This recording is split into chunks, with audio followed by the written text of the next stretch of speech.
ሰላም ጤና ይስጥልን ክብራትና ክብራን በመላው ዓለም የምትገኙ የቻናላችን ቤተሰቦች የሰዓቱን አጫጭር ዜናዎች ይዘን ቀርበናል። እስከ ፍጻሜው አብራችሁን ቆዩ።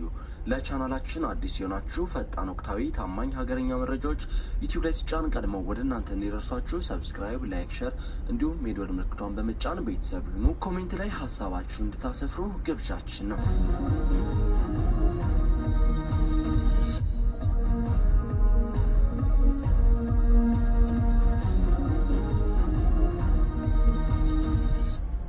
ሰሞኑ መንግስት በያዘው የጸረ ሸኔ ዘመቻ ሲዳማና ሶማሊያ ክልሎች ሸኔ ጋር ውጊያ እያደረጉ ሲሆን አማራ ልዩ ኃይልና ሚኒሻ ይግባ የሚለው ሀሳብ በርካታ በኦህዴድ ባለስልጣናት መካከል ግጭት እንዳስነሳ ተሰምቷል።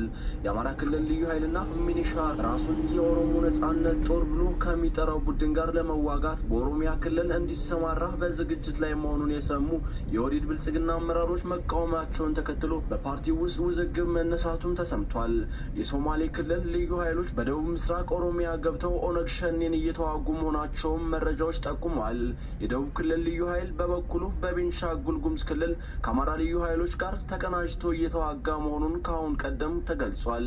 በኦሮሚያ ክልል የሚንቀሳቀሰውን ታጣቂ ቡድን ለመዋጋት በሚል አዲስ የተጀመረው ዘመቻ እውነተኛና ለሁሉም ክልሎች ያሳተፈ ከሆነ የነ ጠቅላይ ሚኒስትር አብይ አህመድ አስተዳደር የውስጥ ማሻሻያ አድርጓል ማለት ነው ያሉት ምንጮቻችን አሁን ላይ ኦነግ የነ ጠቅላይ ሚኒስትር አብይ አህመድ አፍንጫ ስር በመድረሱ አደገኛ ችግር ከመፈጠሩ በፊት ብልጽግና እርምጃ ይወስዳል ተብሎ ይጠበቃል። በኦሮሚያ ክልል የሚንቀሳቀሰው ታጣቂ ቡድን አማራን በማንነቱ ብቻ እየለየ የዘር ጭፍጨፋ የሚፈጽም ቡድን ሲሆን አሁን ላይ ከዘር ጭፍጨፋው በተጨማሪ ፖለቲካዊ ጥያቄዎቹንም በማስቀደም በብልጽግና ዘንድ ችግር ፈጥሯል።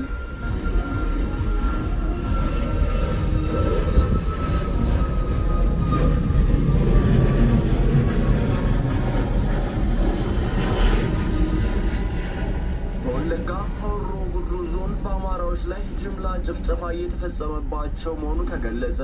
ምንጮቻችን ለሚዲያችን እንደገለጹት ከሰሞኑ በሆሮ ጉዱሩ ወለጋ ዞን በእሙሩ ወረዳ በጃምቦ ዶቦን ቀበሌ ከሌሊቱ 11 ሰዓት ጀምሮ በወረዳና በዞኑ አመራሮች የጋራ ጥምር ለዓመታት በአራቱም አቅጣጫ ተዘግቶባቸው ከነበሩ የጃምቦ ዶቦን ቀበሌና የዙሪያዋ የአማራ ማህበረሰብ ህዝቦች ባልጠበቁት ሁኔታ